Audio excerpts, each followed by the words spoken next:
Ya, salam Bapak Ibu yang terkasih di dalam Tuhan. Siang ini saya kembali dipercayakan untuk memimpin kita dalam khotbah. Namun sebelum kita memulainya, saya akan mengajak Bapak Ibu, teman-teman semua, mari kita menghadap Tuhan di dalam doa. Bapa di sorga, Bapa di dalam nama Yesus, saat ini kami datang mendengarkan firman-Mu. Biarlah Roh Kudus-Mu yang memampukan kami, Roh Kudus-Mu yang menolong kami supaya dalam pemberitaan firman Tuhan di saat siang hari ini kami boleh dapat mengerti. Di dalam nama Yesus Kristus kami berdoa. Amin. Ya, Bapak Ibu yang terkasih dan teman-teman semua yang dikasihi oleh Tuhan, pada saat siang hari ini kita akan sama-sama mendengarkan firman Tuhan yang terambil dari Filemon 1 ayat 8 sampai 22. Saya akan membacakannya bagi kita semua. Bapak Ibu silakan menyimaknya. Ayat yang ke-8 dengan tema permintaan Paulus kepada Filemon mengenai Onesimus. Ayat 8, karena itu sekalipun di dalam Kristus aku mempunyai kebebasan penuh untuk memerintahkan kepadamu apa yang harus engkau lakukan. Tetapi mengingat kasihmu itu, lebih baik aku memintanya daripadamu. Aku Paulus yang sudah menjadi tua, lagi pula sekarang dipenjarakan karena Kristus Yesus, mengajukan permintaan kepadamu mengenai anakku yang kudapat selagi aku dalam penjara, yakni Onesimus. Dahulu memang dia tidak berguna bagimu, tetapi sekarang sangat berguna baik bagimu maupun bagiku. Dia kusuruh kembali kepadamu. Dia yaitu buah hatiku. Sebenarnya aku mau menahan dia di sini sebagai gantimu untuk melayani aku selama aku dipenjarakan karena Injil. Tetapi tanpa persetujuanmu, aku tidak mau berbuat sesuatu supaya yang baik itu jangan engkau lakukan seolah-olah dengan paksa, melainkan dengan sukarela. Sebab mungkin karena itulah dia dipisahkan sejak daripadamu, supaya engkau dapat menerimanya untuk selama-lamanya. Bukan lagi sebagai hamba, melainkan lebih daripada hamba, yaitu sebagai saudara yang kekasih. Bagiku sudah demikian, apalagi bagimu, baik secara manusia maupun di dalam Tuhan. Kalau engkau menganggap aku temanmu seiman, terimalah dia seperti aku sendiri. Dan kalau dia sudah merugikan engkau ataupun berhutang padamu, tanggungkanlah semua itu kepadaku. Aku Paulus menjaminnya dengan tulisan tanganku sendiri. Aku akan membayarnya, agar jangan kukatakan, tanggungkanlah semuanya itu kepadamu, karena engkau berhutang padaku, yaitu dirimu sendiri. Ya saudaraku, semoga engkau berguna bagiku di dalam Tuhan. Hiburkanlah hatiku di dalam Kristus. Dengan percaya kepada ketaatanmu, kutuliskan ini kepadamu. Aku tahu, lebih daripada permintaanku ini akan kau lakukan. Dalam pada itu, bersedialah juga memberi tumpangan kepadaku. Karena aku harap doamu akan dikembalikan kepadamu. Demikian pembacaan kebenaran firman Tuhan bagi kita di saat siang hari ini. Berbahagialah bagi kita semua yang mau mendengarkan firman Tuhan dan mau melakukannya dalam kehidupan kita hari lepas hari. Bapak Ibu yang terkasih di dalam nama Tuhan Yesus, pada saat siang hari ini, saya akan memberikan tema khotbah kita adalah pemulihan hubungan. Lalu ada 2 poin penting yang saya bahas di hari ini. Yang pertama adalah mengalami perubahan di dalam Yesus. Yang kedua adalah diterima kembali sebagai saudara seiman. Bapak, Ibu, saudara-saudari yang terkasih di dalam nama Tuhan Yesus Kristus, sebelum kita akan mendengarkan firman Tuhan, kita perlu mengetahui bahwa kitab Filemon ini adalah kitab yang terpendek dari surat-surat Paulus. Dan dia juga dikatakan kitab yang paling unik. Kenapa unik? Karena pendek ya, tidak panjang, cuma satu pasal. Sehingga dari semua kitab yang ditulis oleh Rasul Paulus, inilah kitab yang terpendek ditulis oleh Paulus. Nah, kitab ini ditulis di Roma ya. Kitab ini ditulis di Roma pada waktu Rasul Paulus dia dipenjarakan. Nah, ini firman Tuhan di saat siang hari ini sangat menarik. Nanti kita akan melihat bagaimana Rasul Paulus dia akan berjumpa dengan seorang yang namanya adalah Onesimus. Onesimus, dia ini adalah anak dari Paulus, anak didik dari Rasul Paulus. Tapi sebelum dia menjadi anak didik dari Rasul Paulus, dia adalah budak. Dia adalah budak dari Filemon. Baik Bapak Ibu terkasih dalam nama Tuhan Yesus, kita akan melihat satu demi satu di dalam pembacaan ayat kita. Di ayat yang ke-8 mengatakan bahwa karena itu sekalipun di dalam Kristus aku mempunyai kebebasan penuh. Nah, yang mengatakan ini adalah siapa? Yang mengatakan kebebasan penuh di sini adalah Paulus. Paulus dia mengatakan seperti itu. Dia mempunyai kebebasan penuh untuk memerintahkan kepada siapa? Kepada Filemon. Kepada Filemon. Apa yang harus engkau lakukan? Nah, ini kalau kita melihat apa yang harus dilakukan Filemon terhadap permintaan Paulus. Tentunya permintaannya ini bagaimana kita melihat permintaan Paulus sangat luar biasa yang diberikan kepada Filemon. Maka surat ini ditulis oleh Rasul Paulus ditujukan kepada Filemon. Jadi suratnya ini bunyinya surat permohonan Paulus kepada Filemon yang ada di Kolose. Nah, kalau kita melihat Filemon ini dia adalah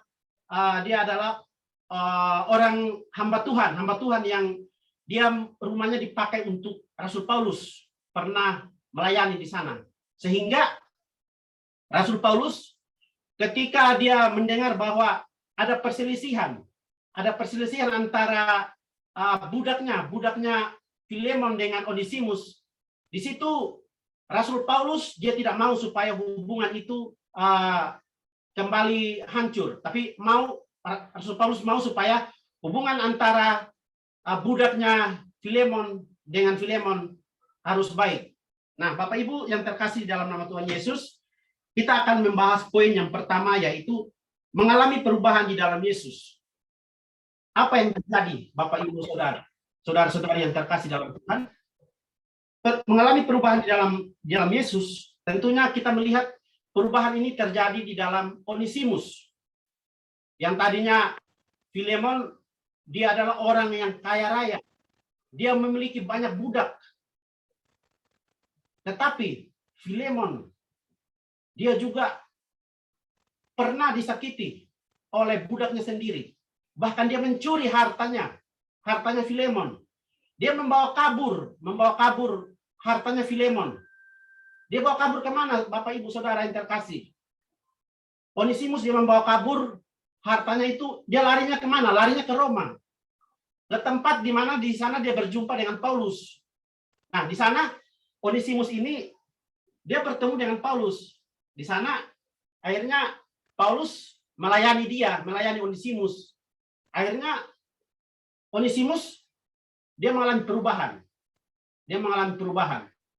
Sehingga dari perubahan yang tadi dicap oleh Filemon bahwa dia itu adalah orang yang tidak berguna bagi saya, tetapi dengan adanya perubahan ketika dia berjumpa dengan Paulus di Roma, di sana dia mengalami banyak perubahan, pertobatan terutama ya. Saat itu juga dia menerima Yesus sebagai Tuhan dan Juru Selamat. Nah, Bapak Ibu yang terkasih dalam nama Tuhan Yesus, kita akan masuk dalam ayat yang ke-9. Tadi di ayat ke-9 sini mengatakan bahwa tetapi mengingat kasih-Mu itu. Tetapi mengingat kasih-Mu itu. Lebih baik aku memintanya daripadamu. Jadi ini Rasul Paulus dia mau supaya hubungan kerjasama antara Filemon dengan Rasul Paulus ini terjadi kerjasama yang baik, sehingga dia memberikan surat permohonan. Rasul Paulus tidak mau supaya terjadi percecokan lagi antara Filemon dengan Paulus, sehingga di ayat 9 sini dia mengatakan bahwa tetapi mengingat kasih-Mu itu lebih baik aku memintanya daripadamu. Aku Paulus. Di sini Paulus dia menjelaskan, aku Paulus yang sudah menjadi tua, lagi pula sekarang dipenjarakan karena Kristus Yesus. Nah, Rasul Paulus dipenjarakan karena pemberitaan Injil. Nah, Bapak Ibu Saudara yang terkasih dalam Tuhan, apakah kita mau mengalami seperti Paulus? Dia dipenjarakan karena Injil. Apakah kita siap seperti Rasul Paulus? Apakah kita siap ketika kalau kita mengalami suatu aniaya karena kita mungkin bertemu dengan seorang teman, terus kita bercerita Yesus, terus dia langsung melaporkan kita ke polisi atau kemana gitu, terus lalu kita ditangkap dan kita dipenjarakan. Apakah teman-teman siap seperti itu? Tentunya pasti ini menjadi suatu pertanyaan besar bagi diri kita. Pasti secara pribadi pasti saya tidak mau, karena saya mau hidup aman-aman. Saya mau hidup yang tidak mau diganggu. Nah, ini tantangan bagi kita sebagai orang percaya. Bapak Ibu Saudara yang terkasih dalam nama Tuhan Yesus, ayat yang ke-9 mengatakan bahwa mengajukan permintaan kepadamu mengenai anakku yang kudapat selagi aku dalam penjara, yakni Onesimus. Nah, ini pengajuan Paulus kepada Onesimus. Di situ Rasul Paulus dia sudah mulai menuliskan suratnya itu. Suratnya itu ditujukan kepada Filemon. Jadi surat ini adalah surat pribadi.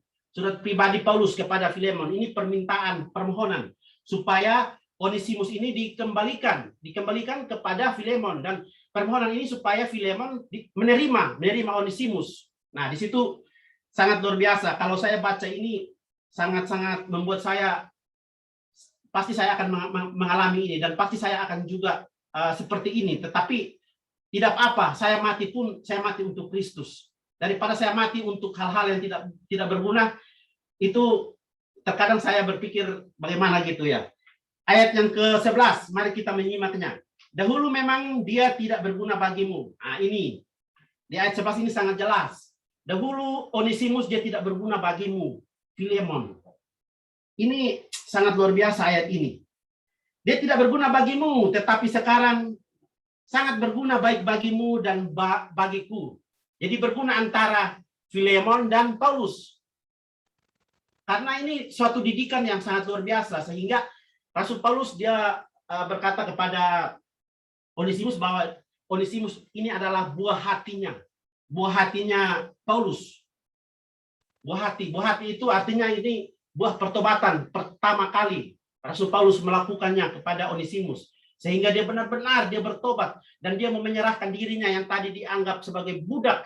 Dia akan mau diutus Paulus untuk kembali kepada Filemon. Jadi ini berbicara tentang pengutusan ya, permohonan pengutusan untuk kembali. Bapak Ibu Saudara yang terkasih dalam nama Tuhan, dia kusuruh kembali kepadamu. Dia yaitu buah hatiku. Nah, ayat 12 mengatakan bahwa dia adalah buah hatiku. Buah hatiku berarti ini adalah buah pertama kali Rasul Paulus. Dia bercerita Injil kepada Onesimus, dan Onesimus bertobat dan dia berubah bukan 100% tapi 178 derajat. Sungguh luar biasa. Ayat yang ke-13 mengatakan bahwa sebenarnya aku mau menahan dia di sini. Sebenarnya Paulus tidak rela untuk mau memberikan Onesimus kembali kepada Filemon. Tetapi kita lihat bahwa sebagai gantimu untuk melayani aku selama aku dipenjarakan karena Injil. Jadi selama Onesimus dia sudah mengalami perubahan hidup, dia waktu itu masih bersama dengan Rasul Paulus di penjara Roma dan dia melayani Paulus. Bapak Ibu yang terkasih dalam nama Tuhan Yesus Kristus, ayat 14 mengatakan bahwa tetapi tanpa persetujuanmu. Nah, di sini sudah sangat jelas bahwa ini permintaan Paulus. supaya benar-benar ini adalah dari hatinya Filemon tanpa persetujuanmu. Aku tidak mau berbuat sesuatu. Artinya Rasul Paulus tidak mau berbuat sesuatu tanpa persetujuan dari Filemon.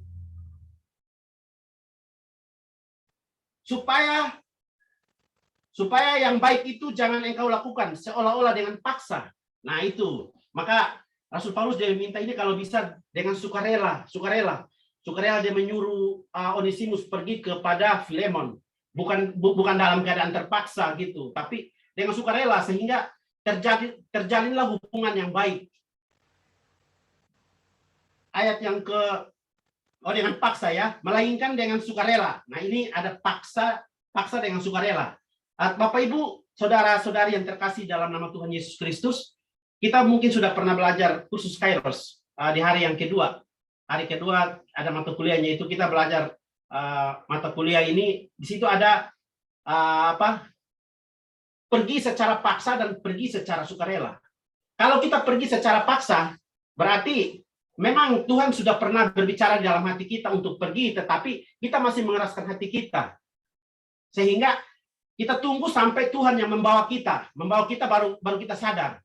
Tetapi kalau pergi dengan sukarela berarti memang semua kerelaan yang itu bersumber dari dalam hati kita. Kita pergi sendiri, tidak perlu Tuhan harus menegur kita, atau Tuhan harus membuat kita sakit dulu, atau Tuhan membuat kaki kita nggak bisa jalan baru kita berdoa, Tuhan saya mau pergi ke bangsa-bangsa, atau Tuhan saya mau pergi menjangkau salah satu suku. Nah jangan sampai itu terjadi Bapak Ibu dan teman-teman semua. Sebelum terjadi, marilah kita relakan hati kita untuk pergi. Karena saat ini di dalam pembacaan di mana ya, saya lupa ya, mengatakan bahwa ladang sudah menguning, tapi pekerja sedikit. Kalau kita lihat jumlah orang Kristen di seluruh Indonesia dan bahkan seluruh dunia ini sangat banyak. Tetapi yang berespon untuk pergi hanya sedikit. Tidak banyak. Nah kalau kita berespon semua dan kita pergi, ada yang pergi dan ada yang tinggal. Yang pergi dan yang tinggal itu sama perannya. Yang tinggal berdoa dan pergi juga itu ya sama perannya sama. Jadi itu sangat luar biasa. Kalau kita benar-benar kita kalau menangkap misi atau visi ya dalam hati kita, kita pasti diberkati dan kita juga pasti memiliki gairah dan semangat yang tinggi. Bapak Ibu Saudara yang terkasih dalam nama Tuhan Yesus Kristus, di ayat yang ke-16 mengatakan bahwa bukan lagi sebagai hamba, melainkan lebih daripada hamba. Ini Rasul Paulus sendiri mengatakan bahwa Onesimus dia bukan sekedar sebagai hamba, tapi lebih dari hamba. Karena apa? Dia sudah dimuridkan secara khusus oleh Rasul Paulus. Sehingga dia dikatakan lebih dari hamba, bukan sekedar hamba. Yang mungkin tadinya dia itu hanya budak.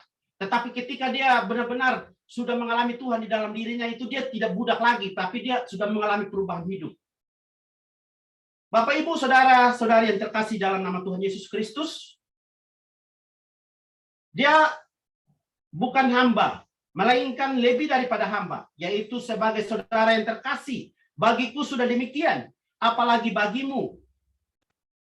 Bagi Paulus aja sudah demikian, apalagi bagi Filemon. Itu sangat luar biasa, karena nanti Filemon bisa melihat bahwa tadinya Onesimus itu dia memang menjadi budak bagi saya, tetapi ketika dia berjumpa dengan Paulus, dia datang dan dia melayani bersama-sama dengan saya, itu sungguh perubahan terjadi bagi Onesimus, dan itu Filemon menerima dia.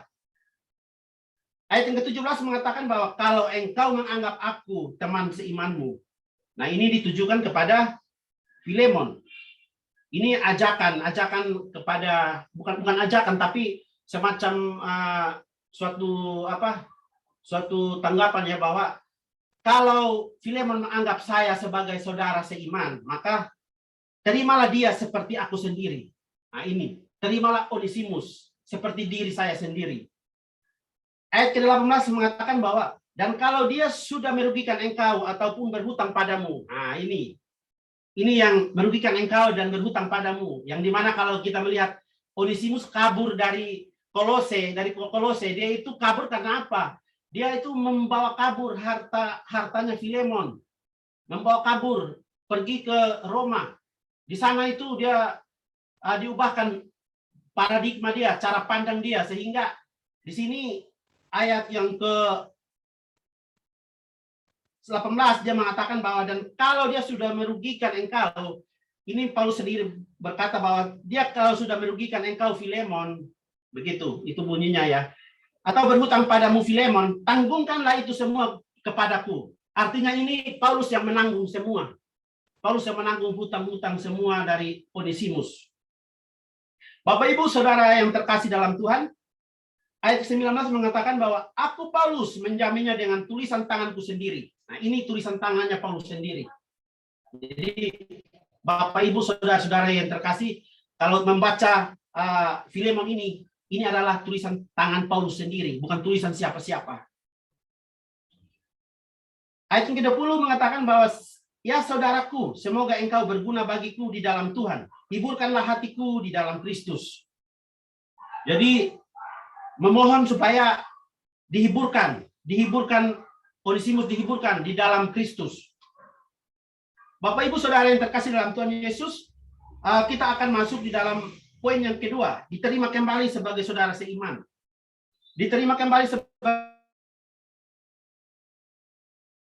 berguna bagiku.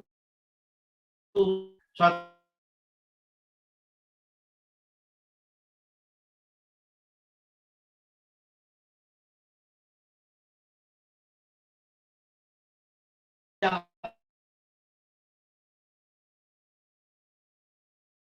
ayat ke-21, dengan percaya dengan ketaatanmu, kutuliskan ini kepadamu. Aku tahu lebih daripada permintaanku ini akan kulakukan.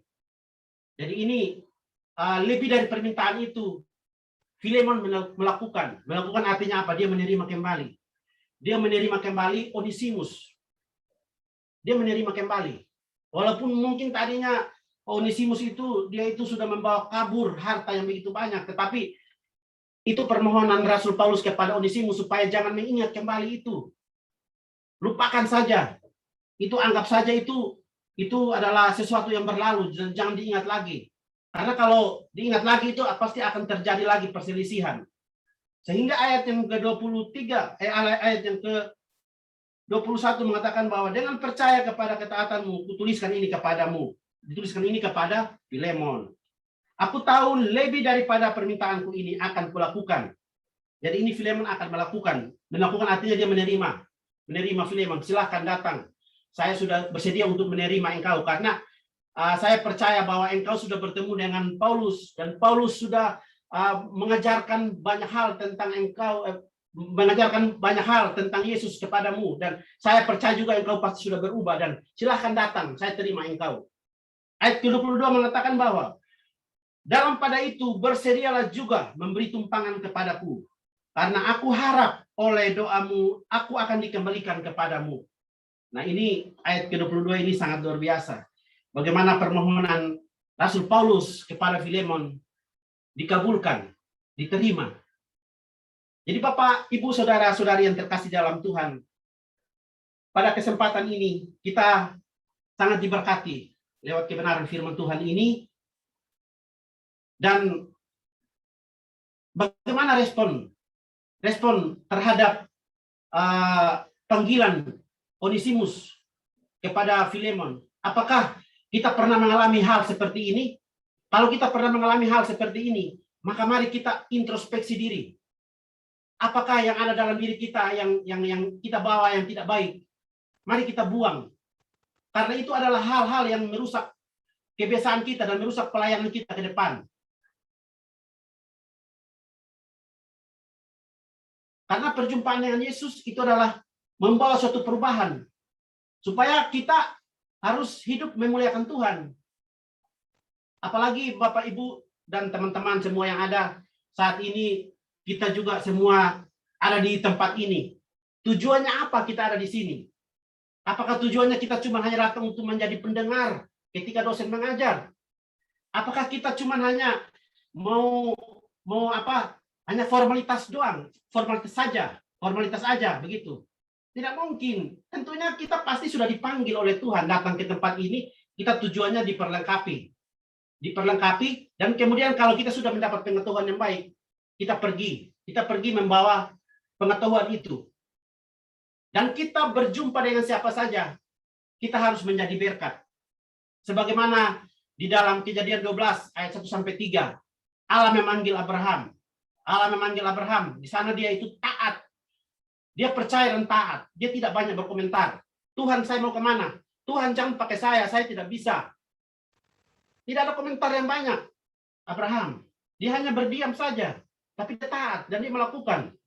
Apa yang terjadi? Dia menjadi berkat bagi banyak suku-suku bangsa. Oke, puji nama Tuhan. Sebagai kesimpulan dan aplikasi bagi kita di saat sore hari ini adalah bagaimana kita menanggapi firman Tuhan yang kita dapatkan di sore hari ini.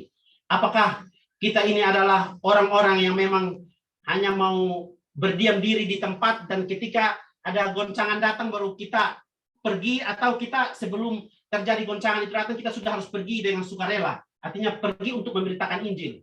Jangan sampai itu terjadi. Jadi Bapak Ibu Saudara yang terkasih dalam Tuhan, kiranya firman Tuhan yang saya bagikan bagi kita di saat sore hari ini sungguh memberkati kita, dan saya yakin dan percaya bahwa kita adalah hamba-hamba Tuhan yang sudah dipersiapkan dan mau dipakai oleh Tuhan secara heran dan dahsyat. Terima kasih Tuhan Yesus memberkati kita. Mari kita sama-sama berdoa. Bapa di sorga, Bapa di dalam nama Yesus, saat ini kami bersyukur. Kami sudah mendengarkan firman-Mu. Biarlah Engkau terus berbicara kepada kami. Berikan kami hikmat. Supaya dimanapun kami berada, kami selalu menjadi berkat bagi banyak orang. Ini doa dan permohonan kami. Di dalam nama Tuhan Yesus Kristus. Amin. Terima kasih Pak.